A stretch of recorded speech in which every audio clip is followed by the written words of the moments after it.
Okay, let's wrap it up with the tight end position, our favorite position.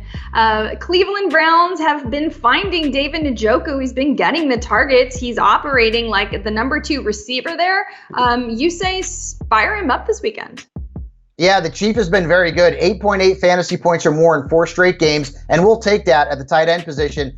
During that time, 14.3 points per game in his last 4. That's pretty good. He's got a good matchup against the Ravens. They've allowed 11-plus fantasy points to 4 different tight ends this year, including Daniel Bellinger last week. So start Njoku and start Hayden Hurst. I told you to sit him last week. He had a bad matchup and he had a bad game. Now he's got Atlanta. Hey, it's another revenge game for Hayden Hurst. And look at Atlanta's defense. They've allowed 73 yards per game and the 4th most fantasy points to enemy tight ends. So if you need help at that position, start Hayden Hurst.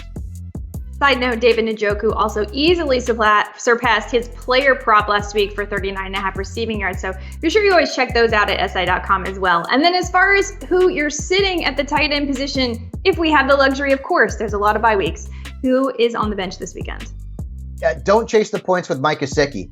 He's had 2 huge games this year and 4 absolute stink bombs. He's all or nothing. His floor is very low. To his back this week. I think that's going to hurt Gesicki. Only 1 tight end has scored more than 9.6 fantasy points against Pittsburgh this season as well. So don't chase the points with Gesicki, and don't chase the points with Noah Fant. He had a good game last week. The matchup was right against Arizona. We thought it would be Will Dissly, but it was Noah Fant. And his fantasy points have actually gone up in 4 straight games. But still, I don't love this matchup against the Chargers. They've allowed just 1 touchdown to a tight end all season long. So Noah Fant is a fade for me this coming weekend.